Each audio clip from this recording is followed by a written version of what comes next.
एक दफा का जिक्र है कि एक खौफनाक जंगल में एक शेर रहा करता था और वो परिंदों से बहुत प्यार करता था। दूसरी तरफ जंगल के किनारे पर टुन्नी चिड़िया और उसकी बेटी पतलो रानी रहती थी। येलो चिड़िया और रेड चिड़िया पतलो रानी की सहेलियां थी। वो पतलो रानी की खूबसूरती की वजह से उससे बहुत जेलस हुआ करती थी। टुन्नी चिड़िया पतलो रानी से कहती है, चलो बेटा अंदर चलते हैं, यहाँ तो बहुत हवा चल रही है। चले ठीक है माँ, अंदर चलते हैं। वैसे तो मुझे भूख भी बहुत लगी है, अंदर जाकर फिर मुझे खाना भी दे। ठीक है बेटा, आ जाओ फिर अंदर। खाओ खाओ बेटा, पेट भर के खाना खाओ। जी जी माँ, मैं अभी खाना खत्म करके अपनी सहेलियों के साथ खेलने जाऊंगी। जी जी बेटा, चली जाना खेलने, लेकिन एक बात हमेशा याद रखना कि घर से ज्यादा दूर ना जाना। जंगल बहुत खतरनाक होता है बेटा, इसलिए अपने घर के आसपास ही खेला करते हैं। चले ठीक है माँ, जैसा आप कहें। चलो फिर रेड चिड़िया और येलो चिड़िया आज कहाँ पर खेलने जाना है? आज हम दोनों ने ये फैसला किया है कि हम जंगल की गहराइयों में सैर करने के लिए जाएंगे। नहीं नहीं, मैं जंगल में नहीं जा सकती क्योंकि मेरी माँ ने सख्ती से मना किया है जंगल में जाने से। कुछ नहीं होता, हम दोनों भी तो तुम्हारे साथ ही हैं ना। वैसे भी हम थोड़ी देर बाद वापस आ जाएंगे और किसी को पता भी नहीं चलेगा। चलो फिर ठीक है, अगर तुम इतनी ही जिद कर रही हो तो जल्दी ही घर वापस आ जाएंगे और हम ज्यादा दूर नहीं जाएंगे, ठीक है? हाँ चलो ठीक है। और फिर वो दोनों अपने प्लान के मुताबिक पतलो रानी को जंगल में ले जाती हैं।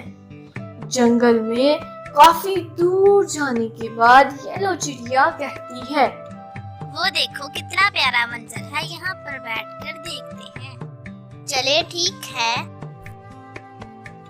येलो चिड़िया देखो, पानी कितना सुंदर लग रहा है। पानी को तो हम बाद में देख लेंगे, पहले तुम्हें देखते हैं अच्छी तरह। क्या मतलब है तुम्हारा?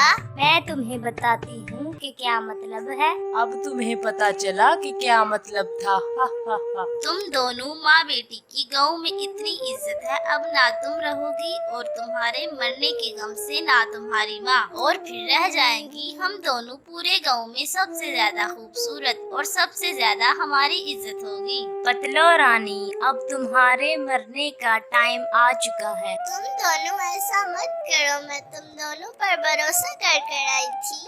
सबसे बड़ी बात ये कि तुम दोनों मेरी पक्की सहेलियां हो। तुम दोनों मेरे साथ ऐसा क्यों कर रही हो? येलो चिड़िया ने तुम्हें वजह बताई तो है कि हम दोनों गांव में सबसे ज्यादा खूबसूरत और इज्जतदार रहेंगी कि तुम और तुम्हारी माँ के मरने के बाद। और फिर रेड चिड़िया अपने चाकू के साथ पतलो रानी के पर जख्म लगा देती है और येलो चिड़िया कहती है, चलो चलो अब हम घर की तरफ रवाना होते हैं। इसकी माँ इसे ढूंढ रही होगी, हम कहेंगे वो तो हमें मिली ही नहीं। चलो चलो ठीक है, अब हम चले जाते हैं और इसे यहीं जंगल में छोड़ जाते हैं। जंगली जानवर इसकी खाल को नोच नोच कर खा ही लेंगे। और फिर वो दोनों जंगल में पतलो रानी को ये सोचकर छोड़ आती है कि जंगली जानवर उसको खा जाएंगे। पतलो रानी बेटा, तुम कहाँ हो? कितना टाइम हो गया है, अभी तक तुम घर नहीं आई। कबूतर भैया, क्या आपने मेरी बेटी को देखा है कहीं? नहीं टुन्नी चिड़िया जी, मैंने आपकी बेटी को कहीं भी नहीं देखा। रेड चिड़िया और येलो चिड़िया, क्या तुम्हें पता है कि पतलो रानी कहाँ है? वो तो कह रही थी कि वो आप लोग के साथ खेलने जाएगी, क्या वो आपके साथ नहीं थी? नहीं नहीं, हम दोनों तो अकेली खेल रही थी। पतलो रानी तो हमें नहीं मिली आज सारा दिन। वो दोनों झूठ बोलकर चली जाती है और टुन्नी चिड़िया सोचती है, अब मुझे लगता है कि पुलिस के पास जाना ही पड़ेगा। और फिर टुन्नी चिड़िया अपने इलाके के पुलिस स्टेशन में पहुंच जाती है और पुलिस इंस्पेक्टर के पास जाकर उसे कहती है, जी जी टुन्नी चिड़िया जी, गाँव में सब ठीक है ना? ठीक सवा होना था, मेरी बेटी तो सुबह से घर ही नहीं आई। मैं चाहती हूँ कि आप लोग उसे ढूंढे, मैं बहुत परेशान हूँ, गाँव में कहीं नहीं मिली। जी मैं अभी अपनी टीम को लेकर निकलता हूँ आपकी बेटी को ढूंढने के लिए, आप परेशान मत होइए। दूसरी तरफ जंगल का शेर इसी तरफ आ निकलता है। अरे इस प्यारे से परिंदे की कोई क्या हालत बना गया है, ये तो बेहोश है, मैं इसे घर ले जाता हूँ। उठो प्यारी चिड़िया, तुम्हारी ये हालत किसने की और तुम्हारा घर किधर है? ईस्ट की तरफ मेरा गांव है, प्लीज मुझे वहां पहुंचा दीजिए। मैं तो मरने वाली हूँ, मुझे जल्दी से घर पहुंचा दीजिए। हाँ, पहले मैं तुम्हें खोलता हूँ और फिर जल्दी से तुम्हें तुम्हारे घर छोड़ाता हूँ।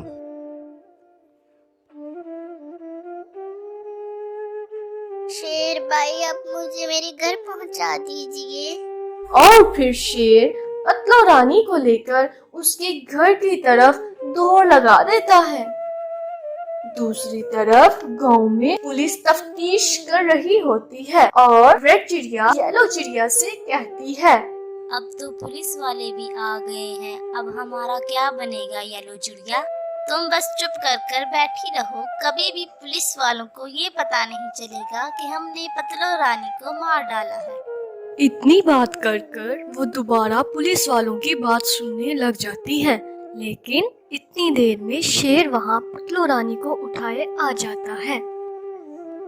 टुन्नी चिड़िया अपनी बेटी को देखकर उसकी तरफ जाती है और कहती है, शेर भैया, ये आपने मेरी बेटी का क्या हाल कर दिया है? नहीं, ये तो मुझे जंगल में इसी हालत में मिली थी, मैं तो इसे घर ले आया। मैं अपनी बेटी को जल्दी से घर ले जाती हूँ। और फिर टुन्नी चिड़िया पतलो रानी को लेकर घर की तरफ चली जाती है। घर लाकर टुन्नी चिड़िया पतलो रानी का इलाज करती है, जिससे वो थोड़ा ठीक हो जाती है। इंस्पेक्टर पूछता है, बेटा तुम्हारी ऐसी हालत किसने की? पुलिस अंकल, मेरी ये हालत मेरी दोनों सहेलियों ने की थी, जिनका नाम रेड चिड़िया और येलो चिड़िया है, और वो दोनों ये सामने खड़ी हैं। पतलो रानी, हमें माफ कर दो, हम तुम्हारी इतनी अच्छी दोस्त हैं, हमें माफ कर दो। हाँ, हमें माफ कर दो पतलो रानी, हमसे गलती हो गई, हमें पुलिस के हवाले मत करो।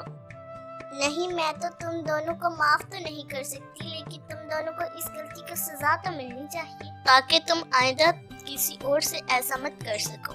लाज़मो, इन दोनों को पकड़ो। और फिर दोनों मुलाजिम येलो चिड़िया और रेड चिड़िया को पकड़ लेते हैं। जी सर, हमने पकड़ लिया है। अब इसे थाने ले जाओ और जेल में बंद करो। मुलाजिम रेड चिड़िया और येलो चिड़िया को ले जाते हैं और फिर ये दोनों अपने किए की सजा भुगतती हैं। दूसरी तरफ पतलो रानी और टुन्नी चिड़िया खुशी से अपने घर में रहती हैं। तो बच्चों, इस कहानी से हमें ये सबक मिलता है कि बीवेयर द सेल्फिश फ्रेंड, यानी खुदगर्ज दोस्तों से दूर रहें और अपने वालिदैन का कहा माने। अगर आपको हमारी ये वीडियो अच्छी लगे तो चैनल को सब्सक्राइब करें। चैनल को सब्सक्राइब करने का दिल से शुक्रिया।